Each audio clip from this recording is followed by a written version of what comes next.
Hello, good morning on day 74 of our 99 days.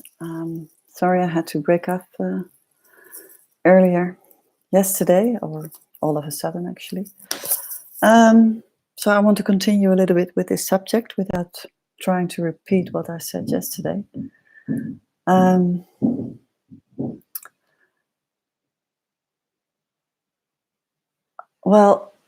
Like I shared yesterday, true empathy is rarely seen.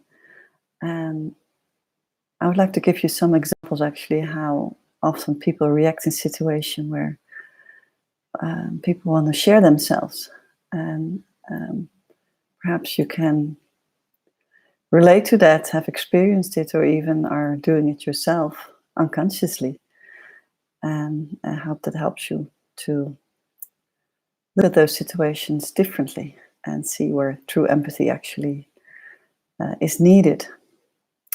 So let's just stop all with using phrases like, I know exactly how you feel.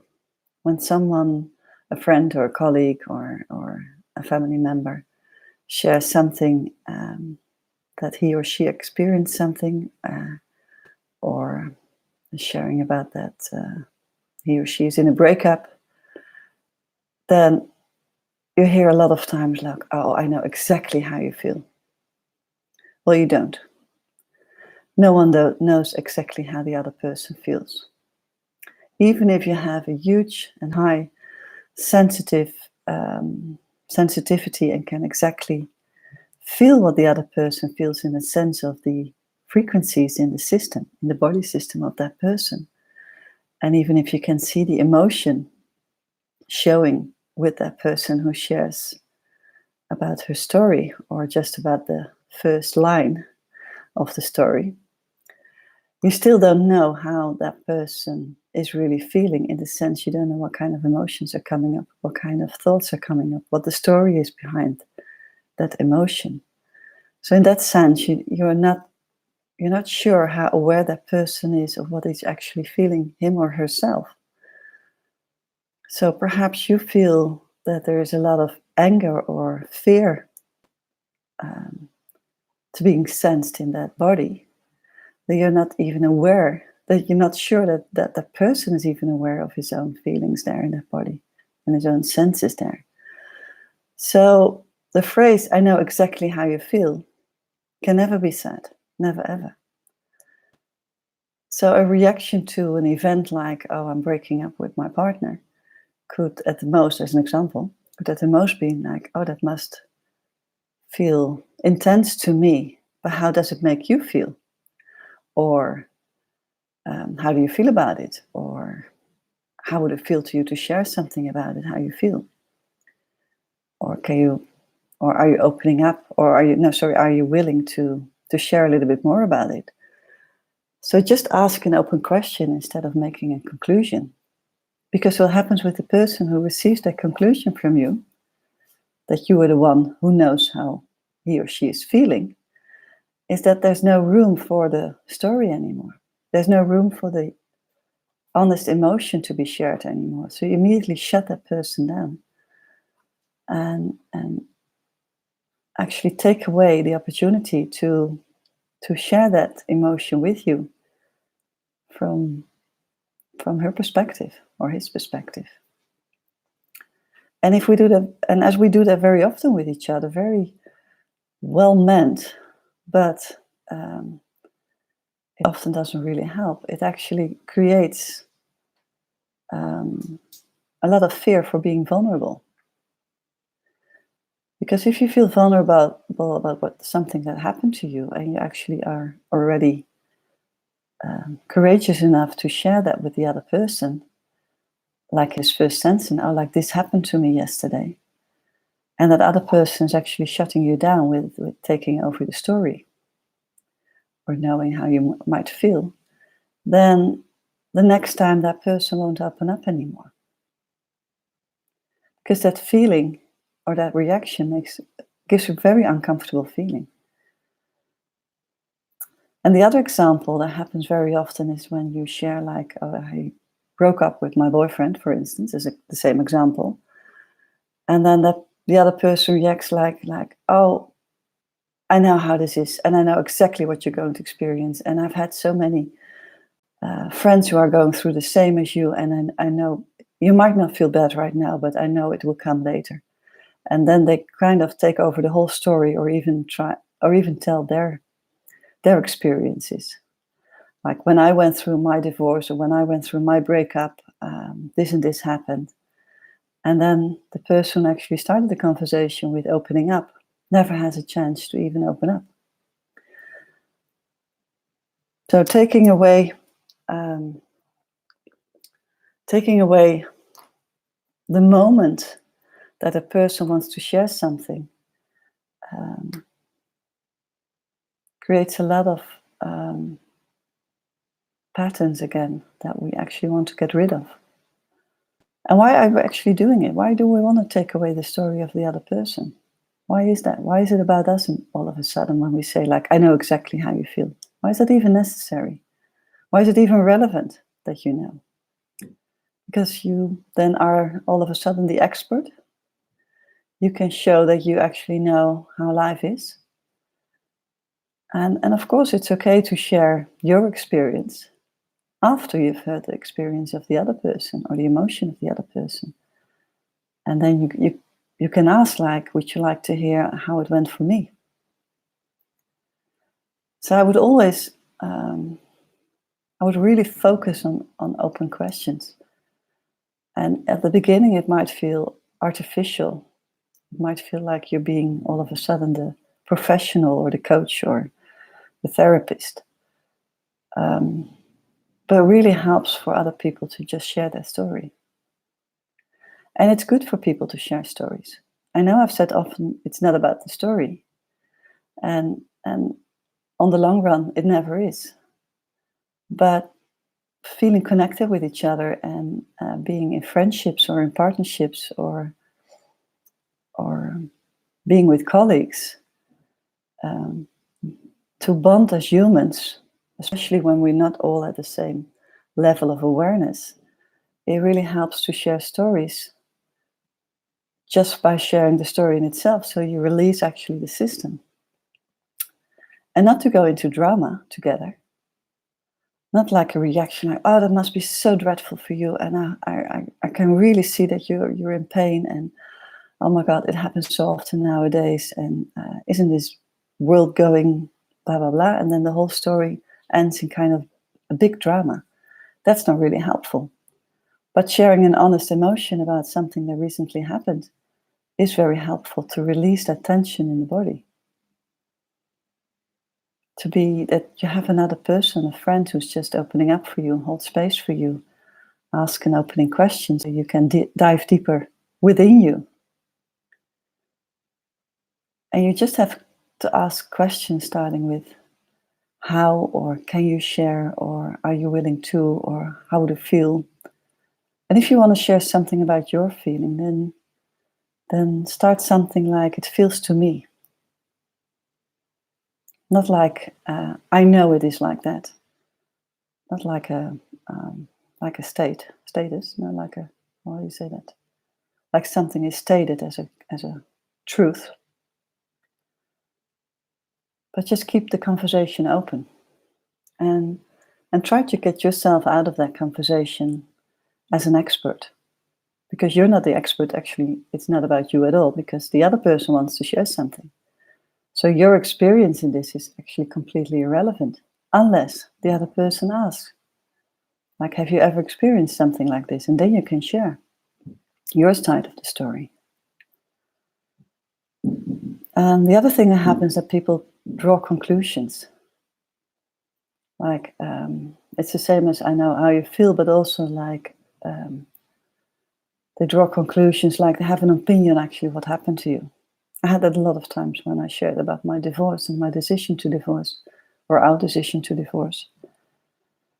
And then people were just projecting their opinion on why people should divorce or should not divorce, and how so many people aren't going through everything they can or doing their utmost to actually save the marriage. They assume that you haven't done the utmost. They assume that you're just taking a decision like that easily, because they have an opinion about divorce in general. And all these opinions, all these feelings of needing to share yourself while someone else is opening up,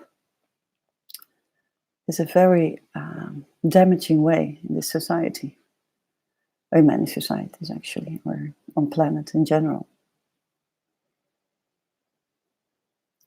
So try to feel actually, and it happens to all of us, that you're unconscious about your reaction, and that you're unconscious about how you communicate and how you ask questions. But it could be worth to just contemplate on actually why is it important to share my side of the story in that moment. And then it often is also because you want to be seen in your story, because you had a similar experience and you didn't feel seen for that one. So can you see the pattern then that's actually happening within societies, that we don't feel seen for our pain, we don't feel seen for our stories. So as soon as we get the opportunity that someone else actually is opening up, we actually take that opportunity away to share ourselves and our pain. And that in itself is okay, but not if you do it as an expert, or not if you do it as someone who, expert in the sense that someone who has had the experience before that other person had it, or knows how it will be, or knows what actually will going to happen in the near future.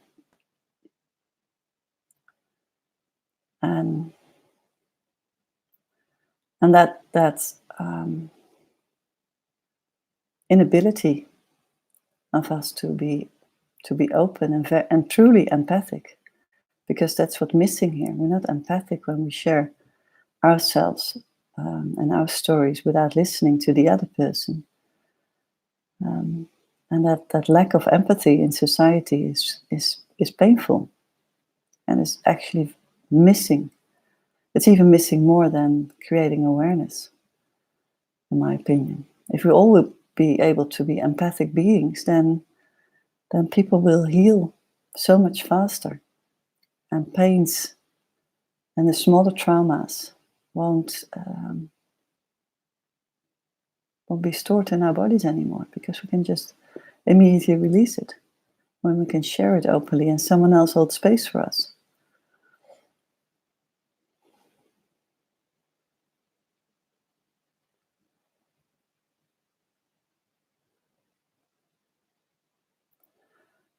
And the skill of communicating in an empathic way, or relational communication, as they often say it, is something that we're not trained to do.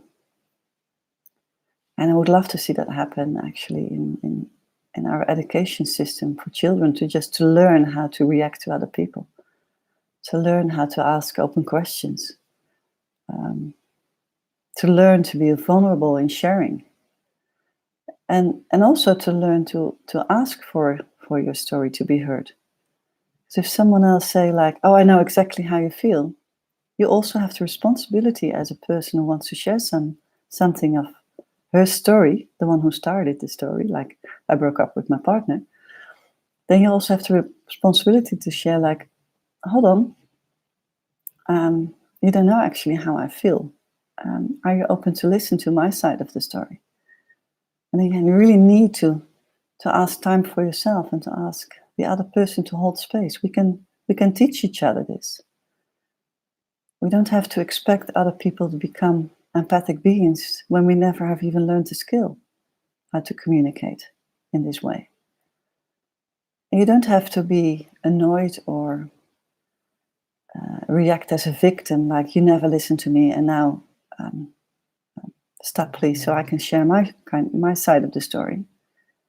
Then you can just ask it in an empathic way, like, are you willing to hear my side of it? And then that other person can say, well, I'm sorry, but you triggered me, and I'm completely drawn back actually in my past experience. So yes, I would like to hear it, but I'm just a little bit caught up in my emotions right now. And then you just can both sit together and just be with what's happening in space. So even when you're being high sensitive and picking up a lot of things, never assume you know what the other one is feeling, because you don't know by now that a person is able to sense something.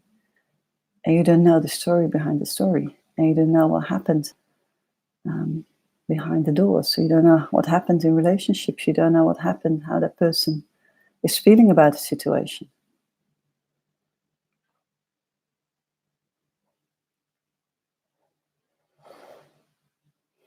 Because like in my case, from my side of the story,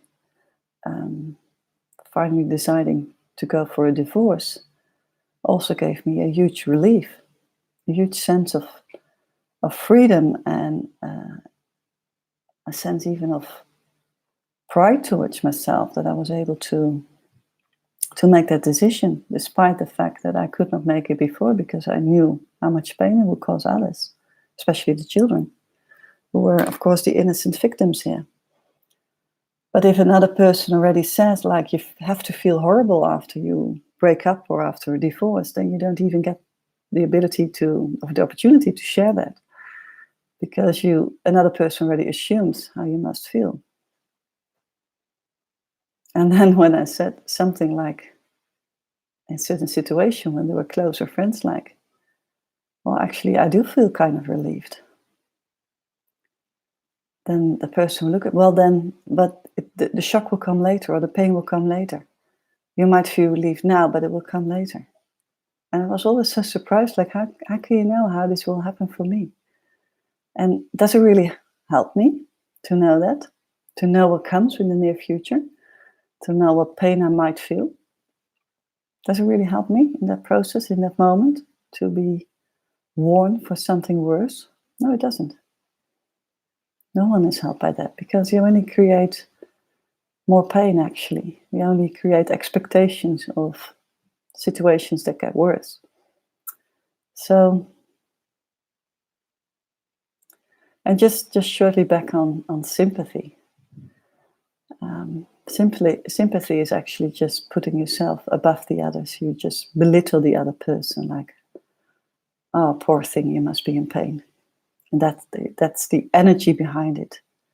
It might sense that you really feel empathic towards the other person. But if it's the energy, like, oh, I know how you feel, and it's okay, and you will get over it, that's actually belittling. It's making the other person feel small. Like it's even, it even feels like it's unjustified to have pain in that moment.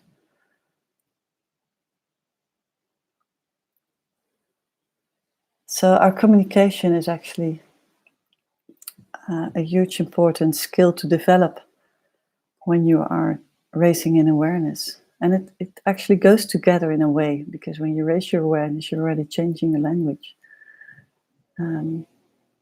Because you are aware in certain situations that starting sentences with I know, I think, I am sure doesn't really help anymore. So in that sense, you're already using different sentences. And if you don't know how to react, it just helps to just make the reaction as how do you say that? As objective as possible. Something like, oh, it's understandable that you feel like that. Would you like to talk about it? Or I can see it does something to you. Can even help for someone to open up, but it's already a tricky one. And even if you are very sensitive, then never say, like, I can sense that it's very deeply painful for you within your body. I can sense what you're going through because I pick up your energy. That's a very dangerous one, because that makes another person feeling very unsafe. You can only use that if you're either in a professional context, being the therapist or the coach or the doctor, or you can use it when you know that person really well, when you're in a close relationship with that person, or a long relationship as a long friendship. But in other situations and you do sense something happening there within the other person who's sharing something, then ask if you can share it. Ask if you can share, like, I pick up something else. How would you feel if I if I share that with you? Because then it's already like an observation you would like to share, and not an opinion. So the core here is in being more empathic in your way of communication and your way of reacting, is to just get yourself out of the way first. Secondly, take away all your opinions. It's not about you. And thirdly, ask open questions. Just be there. Just ask what the other person needs. And sometimes the other person doesn't want to share the details, but just wants to feel your comfort and feel your warmth and feel your love or your friendship. And that's okay as well. So,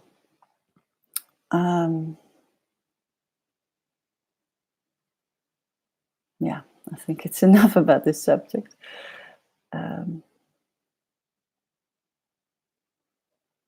If you're interested to learn more about communicating in this way, I can advise you a really good training on this. And I can also advise you, of course, on books on this to read more about it, and also about the subject of empathy. So, well, let me know. And that's it for today. And I'll see you back tomorrow. Bye.